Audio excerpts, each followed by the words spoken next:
y'all. We are going to read chapter 2 in our Clementine book, The Talented Clementine. The next morning, Margaret sat next to me on the bus as usual. I had never noticed it before, but she was very talented at sitting down. Her dress stayed in place as if it were painted on and not a single paper spilled out of her backpack, which reminded me to crawl under the seat to get all mine before we got to school. This is called being organized. The O'Malley twins got on at the next stop and sat in front of us. They are named Willie and Lily. When I first heard about this idea, I tried to get my parents to change my brother's name so it would rhyme with mine. How about Blementine? I asked them. Or how about Frementine or Schlementine? But they weren't interested, so I just kept calling him vegetable names, which are the only ones worse than a fruit name, like I got stuck with. Lily turned around. "What are you going to do at the talent show, Margaret?" she asked. I have too many talents," Margaret groaned. She flapped her hands around her head as if her talents were flying, and she had to shoo them away. "Hundreds of them. I can't decide." This was true. Margaret was always taking lessons. Clarinet, baton twirling, ballet, swimming, you name it. She took lessons for it. "Why don't you do them all at once?" I suggested, which was supposed to be a joke. And okay, fine. Not the nice kind. But Margaret was not very talented at knowing when I was joking. "That's a wonderful idea, Clementine. Thank you." And then the O'Malley twins and I had to listen for 100 hours to Margaret figuring out which talents would be good together. Ice skating and accordion playing probably wouldn't work, but tap dancing and singing would be easy, and she could hula hoop at the same time. Plus, she could play a drum if she hung it around her neck, and maybe throw in a couple of cartwheels. And hey, she cried, slapping her forehead at the great idea that had just popped in. What if I rode a horse on stage? "Well, I've only got one talent," Willie said, "but it's a great one." He lifted his lunchbox, my whole lunch, in my mouth at once. "You do that every day," I reminded him. "Not on stage," Willie answered. And then he asked me what I was going to do. "It's a surprise," my mouth said, without me even telling it to, which was not a lie, because if I did anything at all up on that stage next weekend, it would be a pretty big surprise, all right.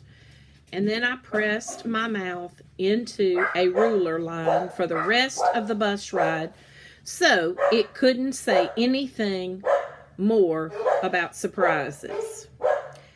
In school, my teacher started in with the talent palooza business so fast I thought it was the new last part of the Pledge of Allegiance.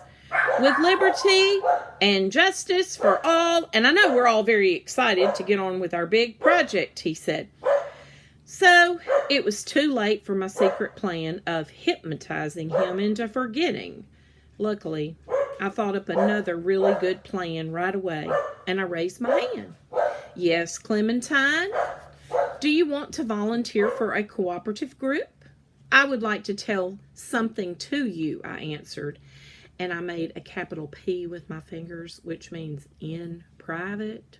My teacher nodded, so I went up to his desk and I made quick secret eyes all around behind there to look for pizza and donuts. Everyone knows teachers eat when the kids aren't looking. But I didn't find any. And then I told him what I was thinking. What if there's a kid who doesn't have a talent? Not me, because LOTS, I have lots, of course. I have so many, but what if some other kid doesn't? "Everyone has a talent, Clementine," my teacher said. "Everyone has something they're especially good at. But what if one kid got left out? What if whoever's in charge forgot to give one kid a talent? Wouldn't that person, who is not me, be embarrassed at a talent show?" "Why, that's very thoughtful of you," my teacher said. "But," "Yep," I said, I'm very thoughtful. So I guess we should just forget about that whole talent palooza idea." Oh, I really don't think so. But just to be sure, I'll talk to the class. And then he stood and said, Class, let's have a show of hands. How many of you have an act to perform at the talent show? Everyone's hand shot up in the air.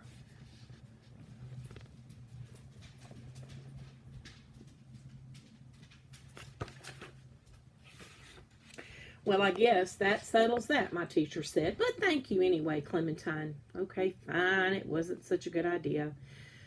But just then, an even better one popped into my head. I'm lucky that way. Astonishing ideas are always just popping into my head. And I don't even have to use my brains to get them there. At journal writing, I did my idea. When I was done writing, I curled my hand over my sentence as if it were too private to share, which is how you get a teacher to come and look at it. Sure enough, my teacher came over and took a look. He frowned and bent closer to read it again. You have to move this week? I quick squeezed the word might in between I and have to move this week. Might is a helpful word when you're not exactly telling the truth. You might have to move. I nodded. Nodding is not exactly telling a lie. Where might you have to move to? I had forgotten to think about that part. While I was I looked around the room in case there was a good answer lying around, and there it was. I pointed to the social studies bulletin board we had made last week.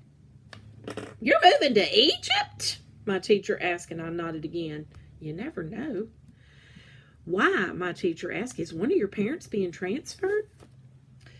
I was glad he had thought of this good reason. My dad, I said, he might be getting a new job. My dad is a building manager. He makes sure everything runs okay in our building, which has lots of apartments. Last year, our building went condo. That means now the apartments are called condominiums, and the people own them instead of renting them. My dad said sometimes they get a little confused and they think it means they own him.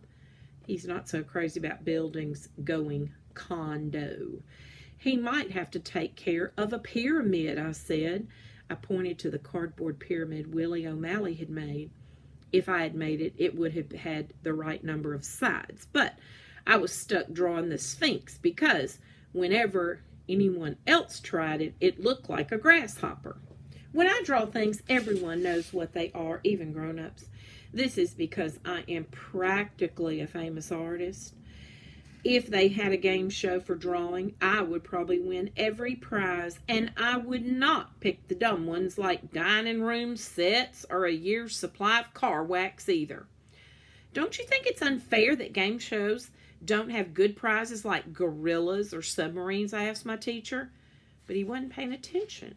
Your father is being transferred to a pyramid? Is he an archaeologist, Clementine? And here's her picture of the Sphinx. She did a good job, didn't she?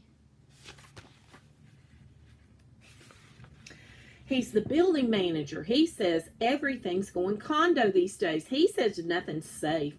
The Great Pyramid's 481 feet tall. That's as tall as a 50-story building. That could be a lot of condominiums. And your father's going over there to manage them? Might, I reminded him. It's a big job. He'd have to do things like hire the doorman and make sure the elevators run right. So I guess I won't be here for the elevators in the Great Pyramid. Yep, and tell people no grills on the roof. That's another part of his job. Anyway, it's too bad that I can't be in the talent No grills on the roof of the pyramid? Right, and please leave your trash outside on Thursdays. So, I'm really sad that, but my teacher just patted my head. You are 1 in a million, Clementine, 1 in a million. And then he was all done being at my desk, and he walked away laughing. There should be a rule about that. No laughing for teachers. There's the picture. She's not very happy about him walking away laughing.